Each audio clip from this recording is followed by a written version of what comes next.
All right, so today is day 308 of the 1 year chronological Bible plan. We're going to be continuing on in Mark, Matthew, Luke, and John today. So let's get into it. Mark 15:21. A certain man from Cyrene, Simon, the father of Alexander and Rufus, was passing by on his way and in from the country, and they forced him to carry the cross. They brought Jesus to the palace, or to the place called Golgotha, which means the place of the skull.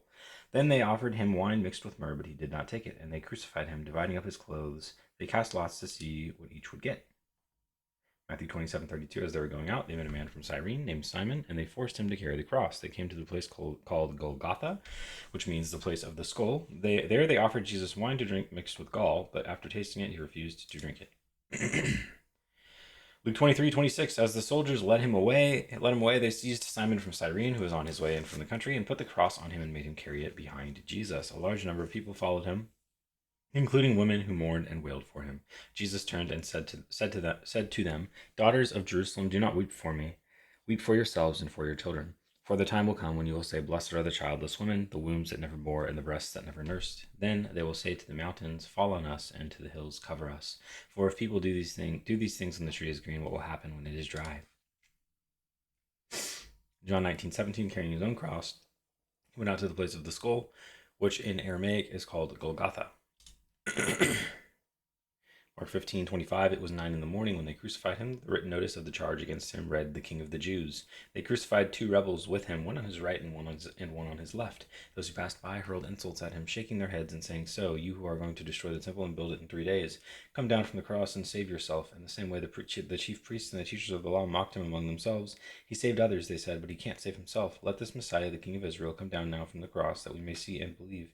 Those crucified with him also heaped insults on him. When they had crucified him, they divided up his clothes by casting lots, and sitting down, they kept watch over him there. Above his head, they placed the written charge against him: "This is Jesus, the King of the Jews." The two rebels were crucified with him, one on his right and one on his left. Those who passed by hurled insults at him, shaking their heads and saying, "You who are going to destroy the temple and build it in 3 days, save yourself. Come down from the cross if you are the Son of God." In the same way, the chief priests, the teachers of the law, and the elders mocked him. "He saved others," they said, "but he can't save himself. He's the King of Israel. Let him come down now from the cross, and we will believe in him. He trusts in God. Let God rescue him now if he wants him, for he said, 'I am the Son of God.'" In the same way, the rebels who were crucified with him also heaped insults on him. Luke 23:32. Two other men, both criminals, were also led out with him to be executed.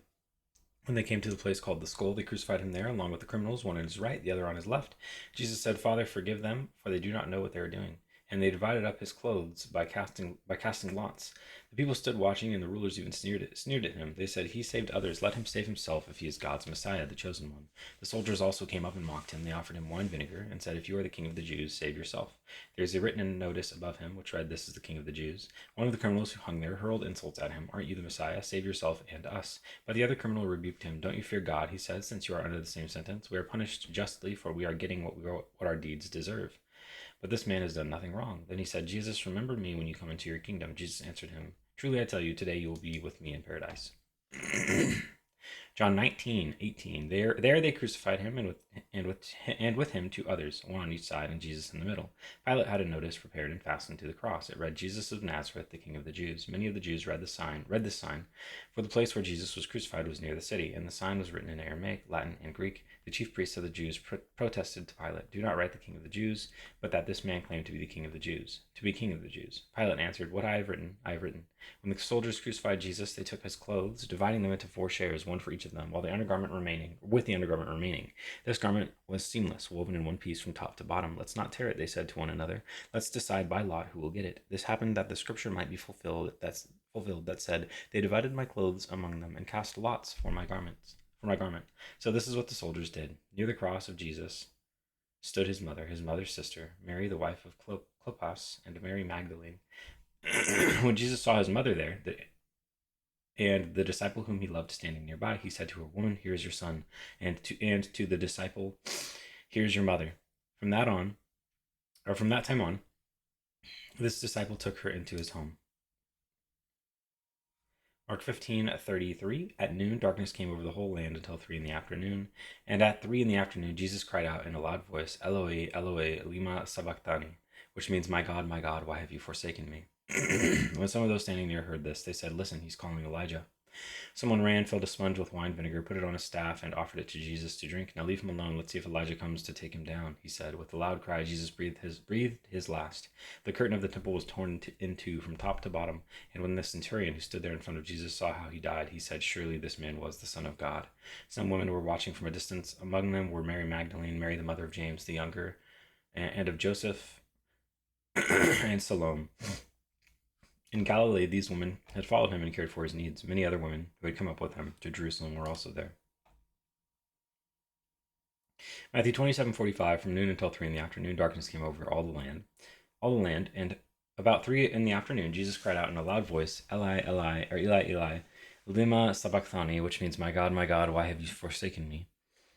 When some of those standing there heard this, they said, "He's calling Elijah." Immediately one of them ran and got a sponge. He filled it with wine vinegar, put it on a staff, and offered it to Jesus to drink.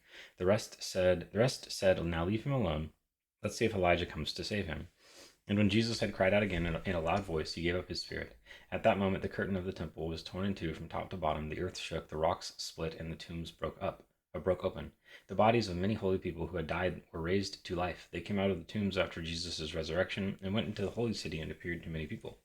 When the centurion and those with him who were guarding Jesus saw the earthquake and all that had happened, they were terrified and exclaimed, "Surely he was the Son of God." Many women were there, watching from a distance. They had followed Jesus from Galilee to care for his needs.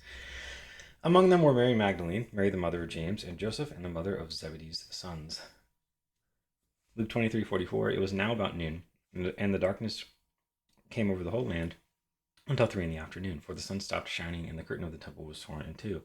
Jesus called out with a loud voice, "Father, into your hands I commit my spirit." When he had said this, he breathed his last.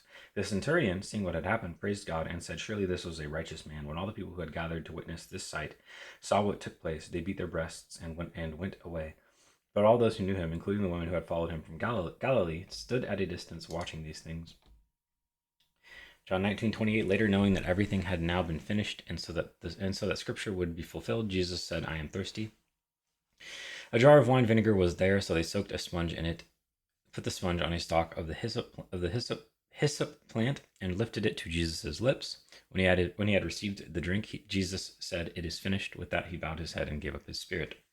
Now it was the day of preparation, and the next day was to be a special Sabbath, because the Jewish leaders did not want the bodies left on the crosses during the Sabbath. They asked Pilate to have the legs broken and the bodies taken down.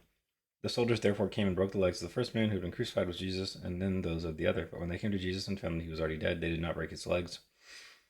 Instead, one of the soldiers pierced Jesus' side with a spear, bringing a sudden flow of blood and water. The man who saw it has given testimony, and his testimony is true. He knows that he tells the truth, and he testifies so that you also may believe. These things happened so that the scripture would be fulfilled. Not one of his bones will be broken, and as another scripture says, they will look on the one they have pierced. And that is A308.